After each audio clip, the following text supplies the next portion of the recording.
Boa noite a todos.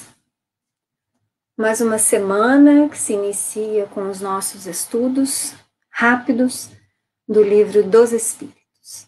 Nós hoje estamos já indo para a 101ª aula. Lá se vai um longo tempo de estudo, apesar dos estudos serem sempre muito breves, somente 30 minutos. Nós estamos no capítulo 7 da segunda parte do Livro dos Espíritos. Iniciamos na semana passada o subtítulo A Infância. Então, hoje nós vamos dar continuidade a esse mesmo tema. Vamos, então, para a questão 382.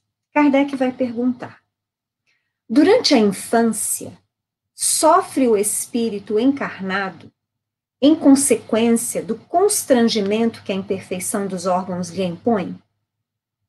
A resposta dos espíritos é que não, que esse estado corresponde a uma necessidade, está na ordem da natureza e de acordo com as vistas da providência. É um período de repouso do espírito. Vejam só que nós estamos falando no período da infância, tá? Então, as crianças, nós sabemos, são espíritos, às vezes até mais antigos que dos próprios pais.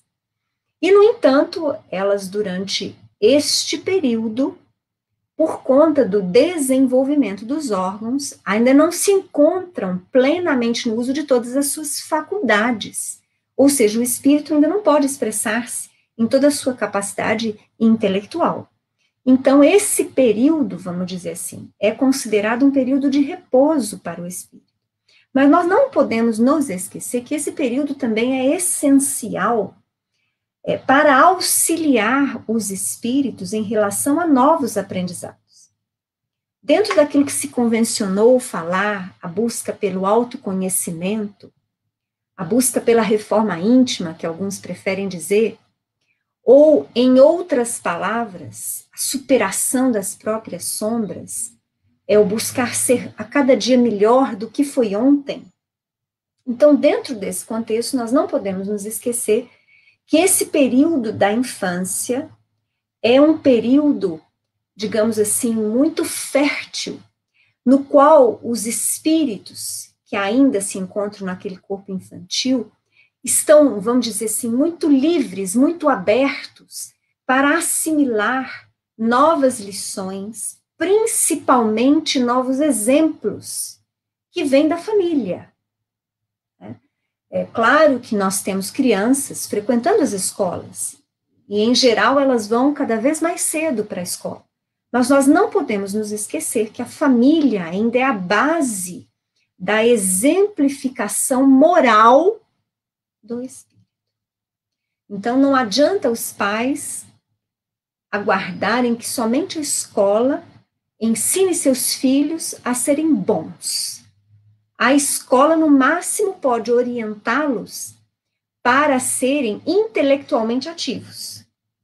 Pode lhes desenvolver a curiosidade, a inteligência, o raciocínio lógico. Isso sim, a escola pode auxiliar, mas o conceito do bem, da verdade, do correto, da honestidade, o exemplo da bondade, da tolerância, da caridade, do respeito aos semelhantes, são os pais.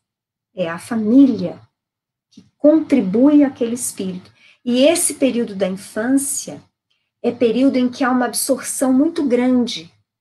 Então, é um período que a espiritualidade valoriza, porque baseado naquilo que for plantado nesse primeiro período da infância, quando o espírito adentrar no caminho da adolescência, quando a sua personalidade espiritual então vai aflorar de modo mais intenso, de forma mais abrangente, dependendo desse plantio da primeira infância, nós vamos ter um espírito preparado para fazer melhores escolhas, combatendo os hábitos do passado, renovando-se, abraçando novas propostas em relação à construção de um mundo melhor íntimo para que se faça um mundo melhor no exterior, onde nós estagiamos.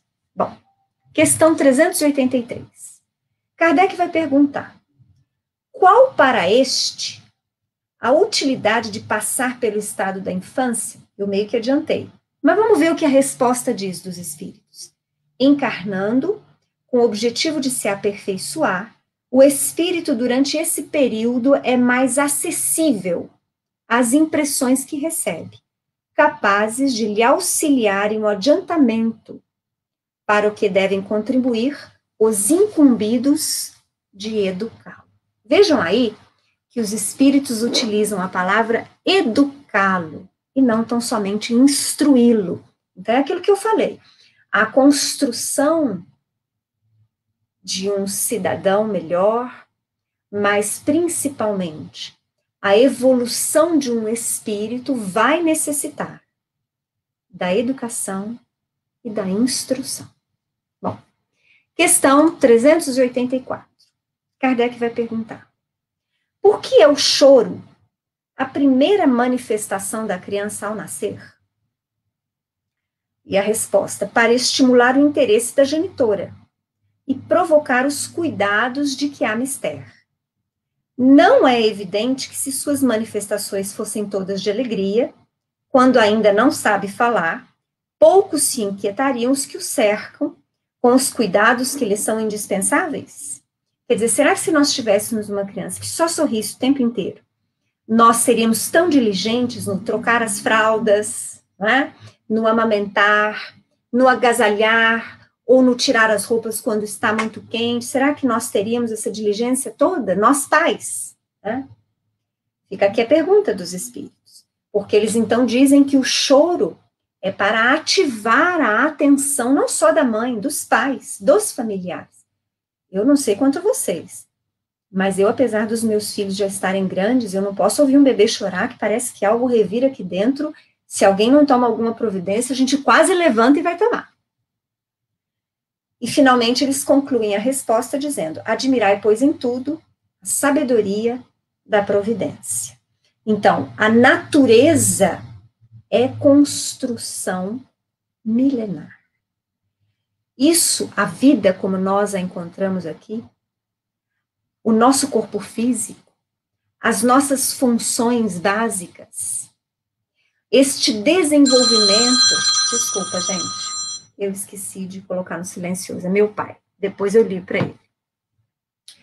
Então, a princípio, tudo isso que nós conhecemos, em se tratando da vida orgânica, mas do próprio planeta, nós vamos ver estágios de milênios e milênios de aperfeiçoamento. E nós não podemos nos esquecer, nós que somos estudiosos da doutrina espírita, que esse lento evoluir, esse lento progresso da natureza, e dentro desse aspecto eu incluo, inclusive, o aperfeiçoamento do corpo físico, que nos serve de instrumento, ele é tutoriado por grandes mestres espirituais, espíritos trabalhadores ao lado de Jesus, responsáveis por essa grande tarefa que é auxiliar essa humanidade hoje composta por cerca de mais de 30 bilhões de almas, de espíritos encarnados e desencarnados, mais de um número incontável de princípios inteligentes, estagiando nos vários reinos, buscando o progresso também. Então, são estes espíritos que estão administrando isso que muitas vezes a gente fala só assim: como a natureza é sábia. A natureza é sábia porque sábios os espíritos que a guiam. Bom, questão 385. Que é o que motiva a mudança que se opera no caráter do indivíduo em certa idade, especialmente ao sair da adolescência? É que o espírito se modifica? Bom, no comentário à primeira questão, eu mais ou menos dei uma dica, né, do que isso se dá. Mas Kardec quer saber por que, às vezes, no adolescente, nós vemos tantas mudanças drásticas, mudanças de temperamento, de dócil, às vezes, para mais rebelde, enfim. Kardec quer saber por quê. É que o espírito retoma a natureza que lhe é própria e se mostra qual era. Então, na infância, nós temos aí os espíritos em estágio de repouso, aguardando o desenvolvimento pleno dos órgãos. E nós vamos ver também um crescendo na infância, né? Até que então chegamos à adolescência, no qual os espíritos dizem, né, o ser espiritual se mostra tal qual é. Não conheceis o que a inocência das crianças oculta. E aqui ele comenta, não sabeis o que elas são, nem o que foram, nem o que serão. Contudo, a afeição lhes tendes, as acariciais, como se fossem parcelas de vós mesmos, a tal ponto que se considera o amor que uma mãe consagra a seus filhos como o maior amor que um ser possa votar a outro. Mas é muito interessante, essa é uma questão cuja resposta é muito comprida. Então, eu selecionei alguns trechos, como eu costumo fazer em questões anteriores, para que nós possamos comentar as principais ideias trazidas pelos espíritos. Então, nós vamos entender que para tudo há um propósito, né? Eu acabei de mencionar que existem espíritos puros, responsáveis pela manutenção da vida na Terra, pelo progresso, pela progressão das espécies, pelas adaptações da natureza. Então, não existe acaso na obra da criação. Deus se faz presente na criação através de prepostos. Então, estes espíritos, os quais eu estou falando, espíritos puros, são eles, trabalhadores, ministros, nós podemos dizer assim, de Jesus, que é, então, o nosso governador espiritual do orbe, o grande responsável por este planeta.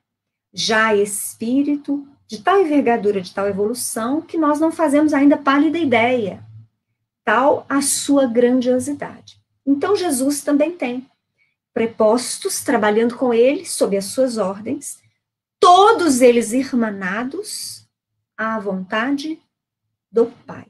Então, também na infância, nós vamos ver propósitos, e é muito interessante que a própria ciência estuda isso. Então, por exemplo, no bebê, nós vamos ver os olhos maiores, em geral, a cabeça maior proporcionalmente em relação ao corpo, e olhos maiores, uma certa, digamos assim, imagem de inocência, a fim de que se toque efetivamente o coração dos pais, para que eles se incumbam de cuidar daquele ser que chega à vida física tão frágil ainda, principalmente se compararmos o bebê homem em relação aos bebês dos animais.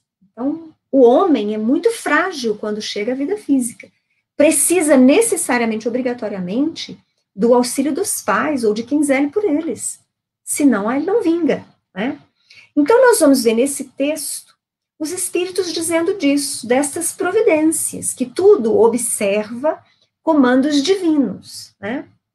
Então, a partir da adolescência, o ser já não mais necessita tanto de proteção e da assistência dos pais. É por isso que aí já pode surgir o caráter real e individual do espírito.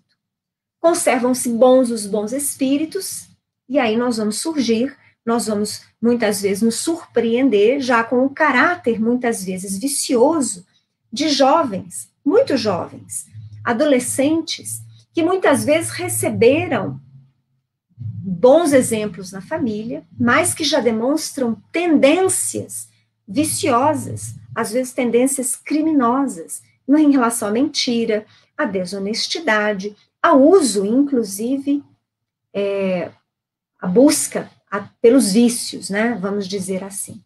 Então, este período da infância, estas tendências, estes velhos hábitos, essas sombras do espírito imortal, se encontram em repouso. a fim de que justamente os familiares, os pais ou aqueles que o hão de sustentar e de amparar tenham por ele afeto. Com a medida em que os órgãos se desenvolvem, em que o espírito vai tomando posse daquele corpo que se desenvolve, é que vão surgindo temperamentos, como eu falei, hábitos, tendências, tanto positivas quanto negativas. É por isso que a infância tem um papel essencial, porque quando o espírito toma posse, então, plena na adolescência do seu corpo, e que começa a aflorar a personalidade que ele efetivamente tem, a força dos exemplos, da educação que ele assimilou nesta infância, pode exercer um contraponto, quer dizer, apesar dele às vezes trazer uma tendência porque ele viu, porque ele aprendeu, porque ele presenciou ações, pensamentos diferentes, ele repensa. E pode às vezes mudar, transformar o que era um hábito vicioso em uma nova proposta do aprendizado do espírito. Ele vai aprender a fazer diferente. Bom, Kardec continua dentro dessa resposta. Eu trouxe alguns trechos, como eu falei para vocês. Kardec não, os espíritos, dizendo: os espíritos só entram na vida corporal para se aperfeiçoarem, para se melhorarem.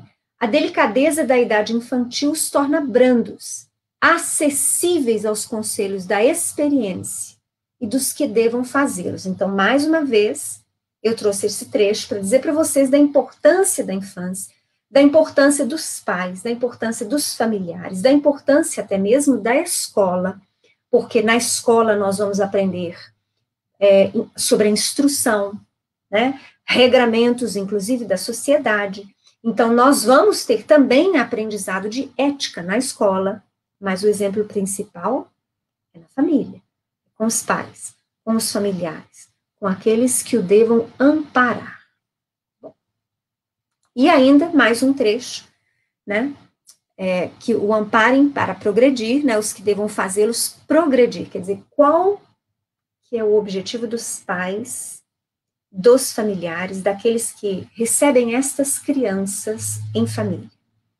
Fazer com que esses espíritos possam progredir.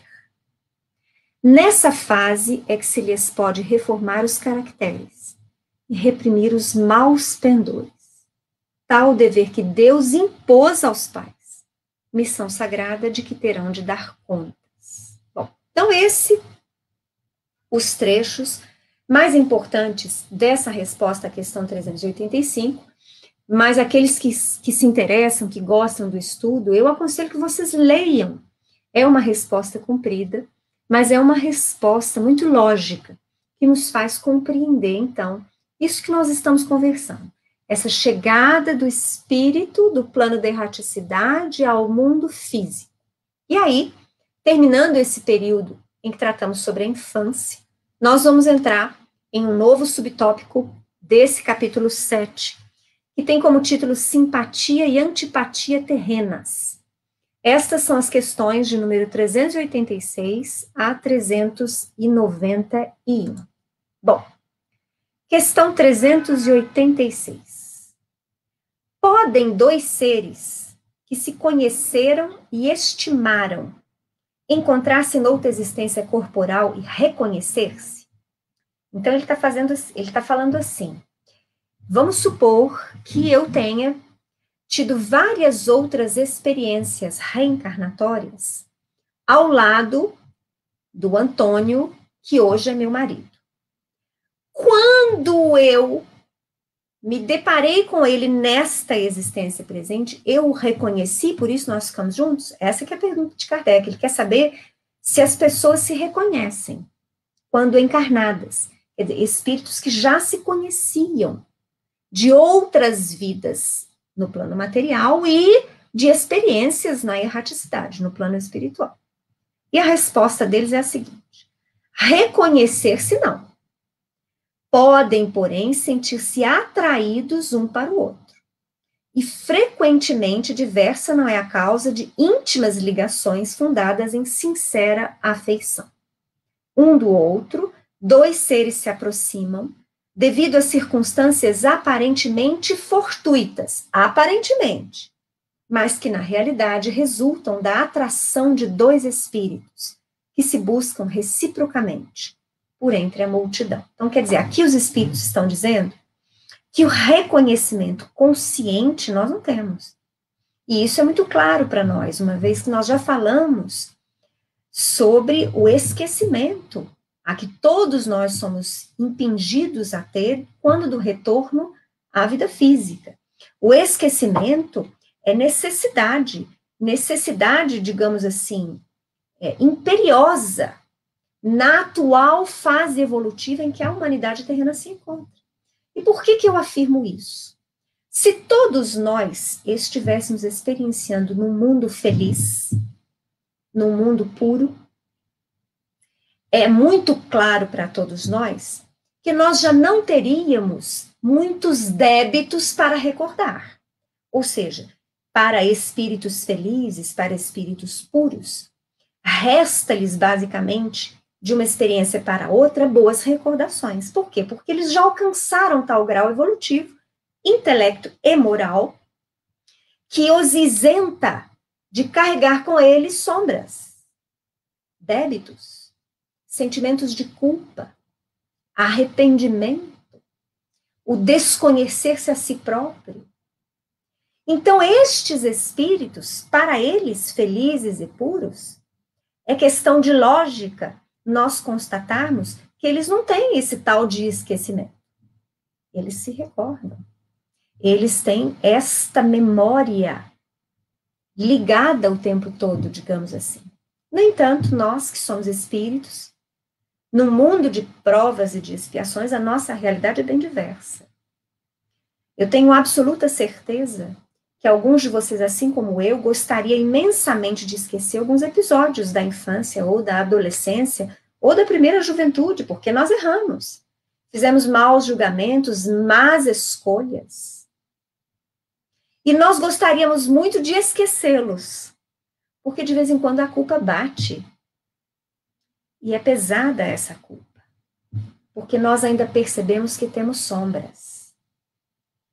Então, para nós, espíritos que trazemos estas sombras, estes débitos, se nós muitas vezes gostaríamos de esquecer algo acontecido nessa mesma experiência reencarnatória, vocês imaginem se nós fôssemos lembrar-nos daquilo que fizemos há 1000 anos atrás, 2000 anos atrás. Eu garanto a vocês que grande parcela de nós não daria conta. A possibilidade de que entrássemos num movimento de desalento, de depressão, que cultivássemos e alimentássemos pensamentos de que não merecemos novas oportunidades, que o que fizemos não é passível de refazimento, o que nós destruímos não podemos, não conseguimos reconstruir, esse que seria o movimento que nós certamente teríamos se todos nós nos recordássemos do nosso passado. Quando se fala em muitas vezes recordar-se de um passado, é interessante quando a gente vê coisas inofensivas. Vou citar um exemplo. Eu sei que eu vim para lidar com a minha paciência, porque eu lembro da minha última experiência reencarnatória que eu fui muito impaciente, muito intolerante. Então, esse tipo de lembrança, se nós tivéssemos, seria tranquilo. Então, diante disso, eu poderia falar para vocês, eu gostaria de lembrar, para mim poder consertar o que eu tenho de errado. Seria mais fácil, mas essa é a parte fácil da recordação. Como nós poderíamos refazer relações, tendo de conviver com pessoas que nos trucidaram no passado, que nos mataram no passado, nos violentaram no passado, nos injuriaram no passado, destruíram a nossa vida, destruíram a nossa casa, destruíram a nossa família, mataram aqueles que amávamos. Como nós poderíamos, tendo estas lembranças, refazer, transformar o ódio em laços de amor. No nosso atual estágio evolutivo, seria impossível, ouso dizer. E isso é uma constatação lógica também, porque eu constato em mim, e tenho a impressão que também em vocês, que apesar de eu saber que o perdão é essencial para mim, e é convite de Jesus ao qual eu sigo e amo, que eu não posso fugir, é muito difícil viver. O meu intelecto já entende. Os benefícios que o ato de perdoar traz ao meu espírito, não é o da vítima, não é o de quem me ofendeu, não. Para mim, eu perdoo, o benefício é meu. Ilusão aqueles que acham que perdoando estão facilitando para o outro. Não. Perdão é benefício para mim que perdoo. Então, o meu intelecto já entende isso. Pelo estudo dos ensinamentos espíritas, pela meditação acerca das lições de Jesus, eu já posso compreender isso de forma muito clara, matemática. Mas como é difícil sentir. Como é difícil viver. Como nós temos que nos empenhar diariamente, muitas vezes, a esquecer a ofensa e a fazer uma oração em benefício do ofensor, para que nós não entremos naquele movimento da energia da mágoa e do ressentimento. Percebem o que eu estou falando? Então, por isso, a misericórdia divina nos concede o esquecimento. Então, esse reconhecimento consciente nós não vamos ter. Mas nós vamos ter algo muito mais poderoso e que o homem ainda desconhece em sua totalidade, que é essa força da atração, que une espíritos que se amam, que se odeiam, que são simpáticos, que já foram companheiros, que vêm trabalhando juntos há milênios, mas que também se perseguem, que lutam há milênios. Essa força de atração imperiosa é a que nós vamos continuar estudando nas nossas próximas questões. Só para terminar essa 386, na linha A, Kardec pergunta: não lhes seria agradável reconhecerem-se? Né? Porque ele quer saber, mas peraí, se você tem que casar de novo, não seria mais fácil, então, né? Você se reconhecer conscientemente? Ou se você tem que fazer um trabalho a longo prazo com fulano, não é melhor reconhecer? Lembrar? Nem sempre, dizem eles. A recordação das passadas existências teria inconvenientes maiores do que imaginais. Eu contei um pouquinho sobre isso. Depois de mortos, reconhecer-se-ão e saberão que tempo passaram juntos. Então, quando encarnados, esta força de atração é imperiosa nos nossos destinos, nas nossas uniões. E depois, ao desencarnarmos, é que muito possivelmente nos recordaremos das vidas pregressas. E aí nós teremos uma ideia mais exata do tempo que nós já passamos juntos.